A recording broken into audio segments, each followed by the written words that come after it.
There's now a consensus, even from the staff of the 9/11 Commission, that there's something very wrong with the government story.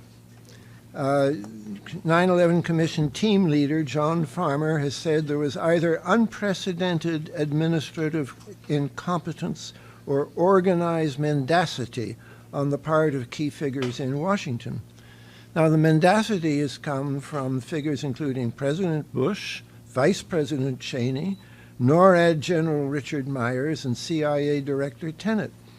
They include also President Clinton's National Security Advisor, Samuel Berger, who prior to testifying on these matters went to the National Archives and removed and presumably destroyed key relevant documents. Finally, in his book, John Farmer comes down to endorsing both of his alternatives. Farmer's first alternative of unprecedented administrative incompetence is in effect the explanation offered by the 9/11 report to deal with A, striking anomalies on 9/11 itself, and B, the preceding 20 months during which important information was withheld from the FBI by key personnel in the CIA's Bin Laden unit, the so-called Alex Station. But thanks to the groundbreaking new book by Kevin Fenton, Disconnecting the Dots, we can no longer attribute the anomalous CIA behavior before 9/11 to, quote, systemic problems, or what Anthony Summers rashly calls bureaucratic confusion. Fenton demonstrates beyond a shadow of a doubt that there was a systematic CIA pattern of withholding important information from the FBI, even when the FBI would normally be entitled to it. The pattern begins with intelligence obtained from surveillance of an important Al-Qaeda summit meeting of January 2000 in Malaysia, perhaps the only such Al-Qaeda summit before 9/11.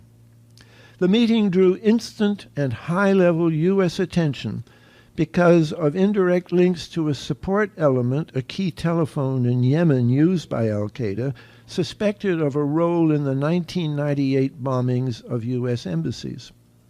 As Fenton notes, the CIA realized that the summit was so important that information about it was briefed to CIA and FBI leaders, Louis Freeh and Dale Watson, National Security Advisor Sandy Berger, and other top officials. This is probably what Berger was trying to cover up when he went to the archives.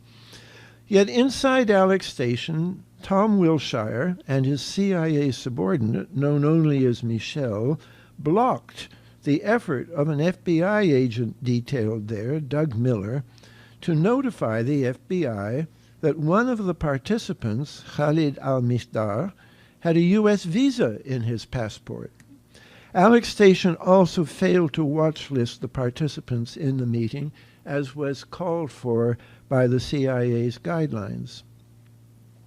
This was just the beginning of a systematic, sometimes lying pattern where NSA and CIA information about al-Mishdar and his traveling companion, Nawaf al-Hazmi, was systematically withheld from the FBI, lied about, or manipulated or distorted in such a way as to inhibit an FBI investigation of the two Saudis and their associates. This pattern is a major component of the 9/11 story, because the behavior of these two eventual hijackers was so unprofessional that, without this CIA protection from the Alex Station group, they would almost certainly have been detected and detained or deported long before they boarded Flight 77 in Washington, and so, I may add, would have been the other hijackers with whom they had been in contact. Initially, I believe al-Mishdar and al-Hazmi were protected because they had been sent to America by Saudi GID intelligence service, admitted under the terms of the liaison agreement between the GID and the CIA. Prince Turki al-Faisal, former head of the GID, has said that he shared his al-Qaeda information with the CIA and that in 1997 the Saudis, quote, established a joint intelligence committee with the United States to share information on terrorism in general and on al-Qaeda in particular. Even in the very best of circumstances, decisions have to be made whether to allow an informant's crime to go forward or to thwart it and risk terminating the usefulness of the informant. In such moments, agencies are all too likely to make the choice that is not in the public interest. A very relevant example is the first World Trade Center bombing of 1993. Relevant because Khalid Sheikh Mohammed, the alleged mastermind of 9/11, was one of the 1993 plotters as well. The FBI had an informant, Ahmad Salem, among the plotters, and Salem later claimed, with supporting evidence from actual tapes of his FBI debriefings, that the FBI deliberately chose not to shut down the plot. Here is Ralph Blumenthal's careful account in the New York Times of this precursor to the mystery of 9/11. Law enforcement officials, the FBI, were told that terrorists were building a bomb that was eventually used to blow up the World Trade Center, and they planned to thwart the plotters by secretly substituting harmless powder for the explosives, comma, an informer said after the blast, that is, Ahmad Salem. The informer was to have helped the plotters build the bomb and supply the fake powder, but the plan was called off by an FBI supervisor who had other ideas about how the informer Ahmad Salem should be used. What makes the 1993 bombing even more relevant is that Salem, according to many sources, was an agent of the Egyptian intelligence service sent to America under liaison to spy on the actions of the Egyptian blind sheikh Omar Abdel Rahman. It is clear from both investigative and prosecutorial behavior that a number of different U.S. agencies did not want to disturb Rahman's activities. Even after Rahman himself was finally indicted in the 1995 conspiracy case to blow up New York landmarks, the U.S. government continued to protect Ali Mohammed, a key figure, perhaps the key figure in that conspiracy.